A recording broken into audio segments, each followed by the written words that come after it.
Hello? Hello, good evening, Papa Jack. Hi, good evening po. Magandang gabi, magandang umaga na ako nasa Pilipinas ka. Hello, good evening. Good morning na. Ay, sorry, good morning. Hi, good morning. Naka-headset ka po? Ay, hindi po. Hindi. Sige, wag ka mag-headset ha. Opo. Alright. Handheld lang? Ha? Hello? Yes po, wala po akong headset. Hindi ka rin naka-loudspeaker? Hindi po. Okay. Anyways, what's your name? Kat po. Kath. Paano yung Kath mo? Pusa lang o may H pa? K-A-T-H. May H pa. Tapos K. Ilan taon na si Kath? 32 po. 32. Calling from what part of the world? Taguig City. Taguig. Manila. Nasa BGC ka ngayon? Nandito lang sa bahay. So, pero yung house ko is malapit lang sa BGC. Ano ulit? Sorry, hindi ko na-gets. Ano yun? Pero malapit lang yung house ko dito sa BGC. So, ano ka, bandang, Embo area, no? Yes. Okay. Anong trabaho ni Kath? Supervisor po sa BPO company. Supervisor. Malaki para pera nito. Hindi naman. Ha? Hindi naman. Yung malaki pera sa BPO? Di ba? Sakto lang. Sakto lang. Baka may extra ka dyan, oh. Wala ka mabigay, ganon? Wala ka matutulong? Ano ba yan? Pambili lang ng camera strap. Ang coops. Charot lang. Anyways, Kath, 32 from Taguig. Yes, May asawa ka na? Wala po. May anak? Yes po. May boyfriend? Wala. Wala. O di wala ka palang problema. Ha? Si ex. Si ex. Yung father ng baby ko. Ilan taon na ba yung anak mo? 4 po. 4 years old. Yes.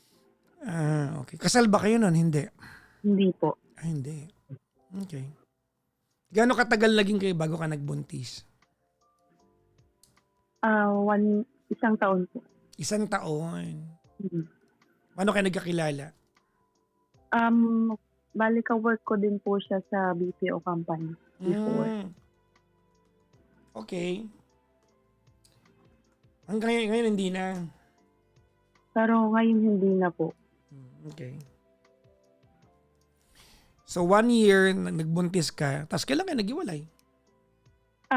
Last year lang po ng September. 3 years old yung bata. 4. Hindi, nung naghiwalay kayo. Naghiwalay po kami. 4 na po yung baby ko. Magpapay. Ano? 3. Magpo-4 po. Oh. Last year lang eh. So tama ako, no? Opo. hindi na lang kasi pumayag eh. Nakikinig ako na maayos eh. 4 siya ngayon, last year kayo naghiwalay, di 3. Oo, sorry ka. Nalito lang. Kasi nag-birthday siya November eh. Last year lang din. Di ba nung nag-birthday yung anak mo, awkward na kayo, iwalay na kayo, tama? Opo. Okay, tama ba't ko alam?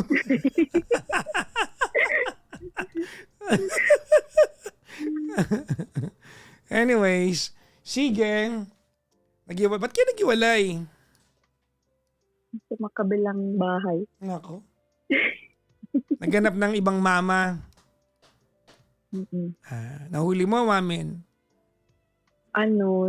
Before po kasi tinatanggi niya. Pero matagal na kasi ako may instinct na may iba. Kasi nag-iba na siya eh. Tapos yung instinct ko po na babae niya, totoo po pala. Katrabaho niya o ka-gym niya? Ano? Katrabaho po, supervisor din siya. Tapos ahente po yung ginawa niya. So natanggal sila pare. Nako po. Sino mas maganda? Mm. Sino mas, Pero ma- never, sino mas maganda? pero Ikaw o yung babae? hindi. Ha? Siyempre ako. Siyempre ikaw. Ba't mo naman sasabihin yun eh? Di ba? Ano ba yan? Sige na. Okay. Mm. Kasi ganito po. Ilang beses ko na po kasi siyang nahuli. Pero Mm. ito yung malalait, ito na yung huli. Okay. Kasi halos di na po siya umuwi sa amin ng anak niya. So live-in kami before. Ako lang yung nag-decide na umalis ng bahay. Halos Mm. umuwi.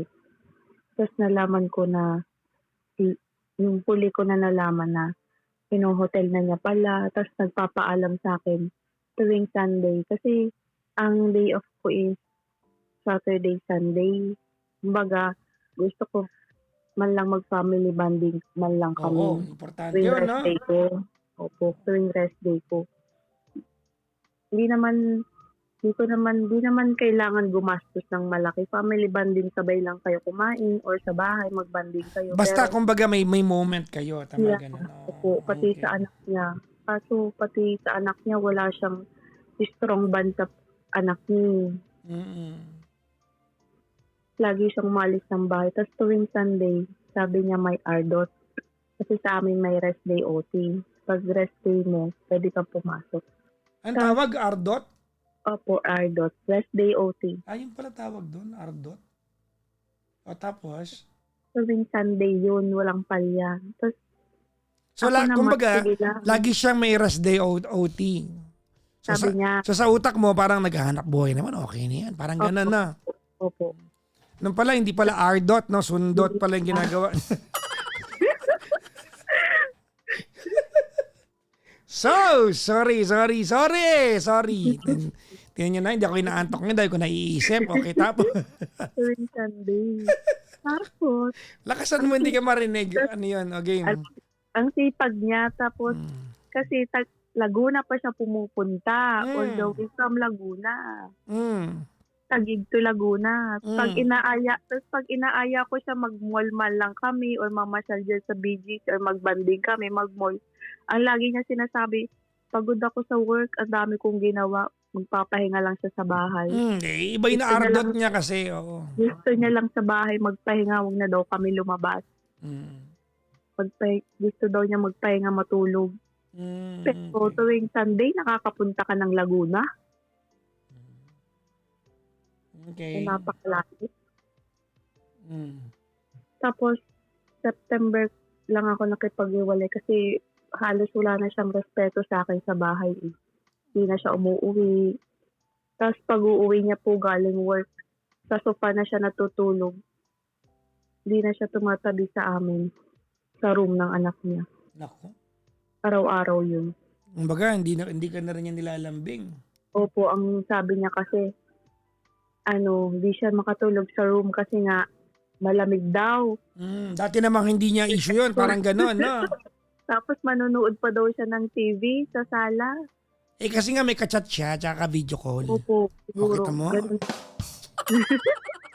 Para hindi makita ng babae Pinapakita niya sa girl, tinan mo, hindi na kami okay, nandito ako sa sofa, natutulog. Ganon! Tama. Ay, Tama. naku talaga, ginagawa yan ng mga game.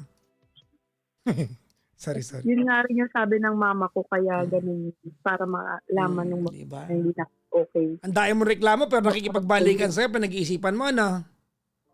Hindi na, for me, nakapag-decide na po ako Ayaw mo na talaga. Kasi hindi lang po ito yung first time. Okay.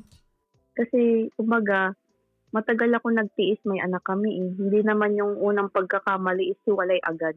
Aminin sa mga may anak siya na... Huwag mo silang idamay, kwento mo lang pinag-uusapan. Sige. Pag may anak ka kasi, kaya mo magtiis eh, para Sa bagay, no? family niyo buo. Kumbaga, konsiderasyon yon. Hindi agad-agad hiwalay. Kumbaga, ilalaban mo dahil sa anak. Minsan kaya lugi ang girl, sa ganito eh. Pero pag nasagad ka na talaga. Ayun, Ito na kasi yung huli na umalis na ako ng bahay. Kasi before, hindi pa ako umalis ng bahay eh. Kumbaga, kaya ko patiisin. Ngayon, hindi Tapos, na talaga. Opo, kasi ito na po yung talagang malala. Mm. Kapitbahay din, yung mga kaibigan niya, kino-consider kino-consinti din siya. Ang mali ko rin, kinaibigan ko yung mga barkada niya, tiwalang-tiwala naman ako. Mm. Yun lang. Tapos bahay namin yung mga friends niya, nakikipag-inuman pala yung girl Mm. dito doon. Mm. One time is sinundo ko siya kasi 12 na wala na, paalam niya nga ang inom doon. Hindi ko na siya naabutan. Sabi ng mga saan siya? Hindi pa siya umuwi ng bahay, wala rin yung sasakyan sa bahay eh. Tapos sabi ng mga kaibigan, hindi ko alam eh. Pala hinatid yung babae. Teka lang muna. Di ba hiwalay na kayo last year November, di ba? Mm-mm. So December, January, February. Mm-mm. 3 buwan na kayo hiwalay. Ba't tayo magkausap ngayon? Ano naman pag-uusapan natin? At po yung, kasi ngayon, Mm. nanggugulo po siya pati din sa family niya eh kasi pinupunta ko Paano nagugulo? Anong ginagawa niya para guluhin kayo? gusto naman niya ngayon makipagbalikan. Mm. Paano niya sinasabing gusto niya makipagbalikan? Kanino niya sinasabi? May message po ako, tapos Mm. usap din sa magulang niya. Yung Mm. magulang niya, usap din ako ng magulang niya Mm. na babawi daw siya. Pasensya na daw sa mga pagkakamali niya, maling-mali daw niya yun. Mm. Ay naman pala Pero eh. ilang beses na niya kasi ginawa eh. Pero sabi ko kasi hindi ganun kadali yun. Sabi ko nakapag-decide na ako mag-co-parenting na lang kami. Mm. Tapos yung magulang niya nakikiusap sa akin na magbalikan kami para dun sa bata. Mm. Ngayon is, ang tanong ko is, tama na po ba yung desisyon ko na tuldo ka na talaga? Oo naman.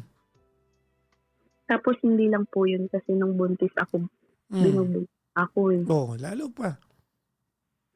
Nakawala ka na nakaalis pag na sa impyerno, bakit ka pa nagtatanong kung babalik ka dyan? Ano ka ba?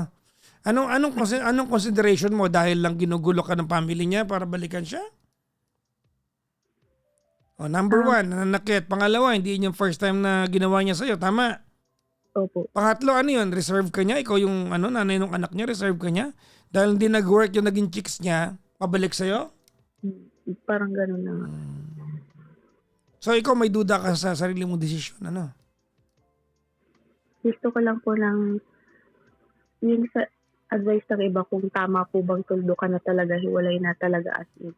Kasi nga, yung family niya, napamahal na din ako sa family niya. Oo nga, iba yung usapan yung family niya. Yung family niya, kahit anong mangyari, lola ng anak mo yan, tama? Tama. Oo. So, ibang usapan yon. Pero ibig ba sabihin dahil mabait yung family niya, magtitiis ka sa ugali ng lalaking yan? Siyempre, unfair din sa akin. Hindi naman sila yung makikisama sa anak niya. Ako naman. Saka hindi nila alam yung totoong nangyayari sa loob ng bahay. Tama. Eh, yun lang pala tanong mo eh. Hindi mali yun, okay? Alam mo, may mga ganito, you have been together for how many years? 5. 5 years, all in all. Tama, no? Opo. And he managed to hurt you physically in all those 5 years. Plus, he's cheated on you several times over the 5 years. Tama? Yes. Ibig sabihin, alam ng lalaking to na kaya kanyang paikutin at bilugin ulo mo. Tama, mali? Tama. Oh, kaya bumabalik siya, makapal mo ka eh. Mm-hmm. Diba? Hindi nag-work, babalik na naman sa'yo. Wag na. Once and for all, pakita mo sa kanya na he does not have an unlimited amount of chances that every time he wants to mess up, he can just return to you. Correct. Oh, kita mo, correct? Party mo, Yung mga, correct.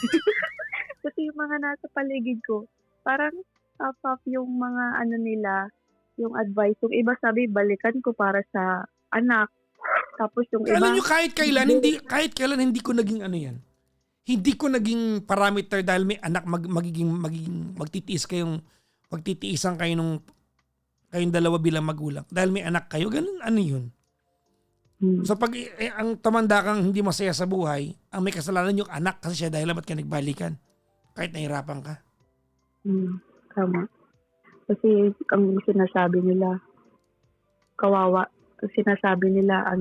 yung bata. Pakisabi sa mga friends mo na yan, bobo sila. Pinapasabi ko. Tapos nila, Hindi na uso sabi, ngayon yan. Oo, wala nang, kapag, hindi na yan uso ngayon. It's no longer acceptable nowadays na dahil may anak kayo, magtitiis ka na lang kahit winawalang yaka. Hindi na uso ngayon yan. Tama yan, di ba? Unang-una sa lahat, your son or daughter? daughter. Your daughter is 4 years old, tama? Opo. Oh, 4 taon. And alam mo, ganito yan, Kat. You are just 32 years old. There's so much in life you can do. There's a lot you can do with your life. There's a lot. There's a lot you can do. Etong lalaki to, habitual na yan. Every time makakuha siya ng pagkakato para mambabae gagawin niya. Kasi alam niya, kaya kanyang balikan eh. Tama. Oo, wag na. Di ko na rin po nakikita yung sarili ko na pagsama kami ulit sa bahay. Oo nga, magsama kami, buo yung family namin. Pero makita mo sa loob, parang ang lungkot. Tapos makikita pa nung anak namin yun na. Yun naman pala, you have all the answers to your questions eh. Tapos ngayon, parang nagkaroon po ako ng peace of mind. Pinakita ko sa kanya, kaya ko, kahit wala siya. Bigla kang gumanda, no? Umalis po. Talagang dami nagsabi. Pak! O, di ba? Alam, hindi, totoo yan, ha? Ay, mga kaibigan, nakaka-fresh ang peace of mind. Tama. Ah! Kasi dati po, yung nasa bahay ako, as in focus lang ako sa family. Pag galing kong work, bahay agad. Wala na Hindi, okay lang yun. Yung pagod ka sa pag-aalaga ng family, kung masaya ka, okay lang yun. Pero yung stress ka kasi winawalang niya ka ng partner mo, maniwala kayo, ano yan, makikita sa pagmumukha mo yan. As in, ginawa ko po lahat kasi parang sinabi nga nung iba kong friends na ginawa ka lang katulong sa bahay. Kasi Hindi naman siguro. Hindi naman siguro dahil nag-asikaso ka, hindi naman siguro. Actually, kung hindi na babae ang hayop na yan, okay lang naman na asikaso mo sila eh. Wag mo naman tignan nyo na naging kasambahay ka nila. Normal naman magsisilbi ka sa family. Hindi siya marunong sa bahay, hindi siya marunong magluto ng pagkain niya and all at ng gawain bahay. No. I don't agree with you sa part na yan. Hindi mo naman para sabihin naging kasambahay ko, naging ginawa kang katulong. Hindi naman din tama na yan ang mindset. Oo, tama. Pinagsilbi. Ngayon tama. Hindi ko para balimbing ka kausap. Ang gulo mo. Kanina, hindi naman tama. Ano ba? Ito, gulo ka. Pakagulo kausap nitong si Kat, oh. As in, pero ngayon, thankful ako nakuha ko yung peace of mind ko. Okay na? Yun lang naman ang gusto mo, di ba? Itanong kung babalik o hindi. Wag na. Babalik ka pa dyan sa hype na yan. Di ba? Kung kailangan naging fresh, tapos babalik ka dyan. Di ba? Opo. Dami nagagawa ngayon kahit mag-isa ako. Sumasali na ako ng marathon. Kita mo na? Oh. Yabang nga. Naka 42K ka na? 21 pa lang po. Oo. Fun run pa lang yata ang tawag pag 21K. Pag 42 marathon. Parang ganun yata eh. Opo, goal ko yun. Inuunti-unti ko lang hanggang sa makarating 42. Tapos nagtitenis na rin ako. Nagpa-pilates. Oh, di ba? Ako, tumakbo ko na nakaraan. Papunta sa Greenery Kitchen. Kumain lang ako eh. Usang gano'n.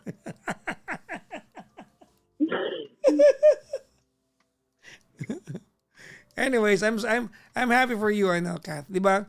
Finally, you're doing something for yourself. You're doing something that makes you happy. Diba? Plus the fact, siguro naman, di mo nang pinababayaan yung pagiging nanay mo. Tama? Opo. Nakaka-fresh ang hindi stress, ha? Tinan mo ako, gumanda ako. Diba? Nag-resign ako sa work, hindi na ako manager, wala na ako obligasyon kaano. Obligasyon ko na lang sarili ko, pamilya ko. Gumanda ako. Bakit? I know. Anyways, happy for you, Kath. Thank you, Papa Jack. Wag na balikan yan. Masaya ka na sa buhay, mapalik ka pa dyan sa hype na yan. Diba? Tama yun. Mga walang yang mga yan, mga paligyaro na yan. Iwanan nyo yung mga yan. Tapos yung pinalit niya sa akin, single mom din. Di na lang siya nagpakatatay. wag tayong ganon. Huwag mo lalait yung pagiging single mom. Single mom ka ngayon. Tama. Nako. Okay pa tayo. Papunta ka na sa masama ugali. Sige. Okay na ha. Okay na. Balak mo pang, naku talaga. May kasamaan ka din na ugali. Asan ba yung tubo dito? Manlalait pa. Walang kinalaman yung pagiging single mom nyo noon. That has nothing to do with what they did. Anyways, mag-ingat ka palagi ha. Thank you, Papa May God. mensahe ka ba sa kanila? Wala na, okay na. Okay. Namanahimik. Okay. Regards sa iyong anak ha. Thank you. Alright, bye-bye. Thank you.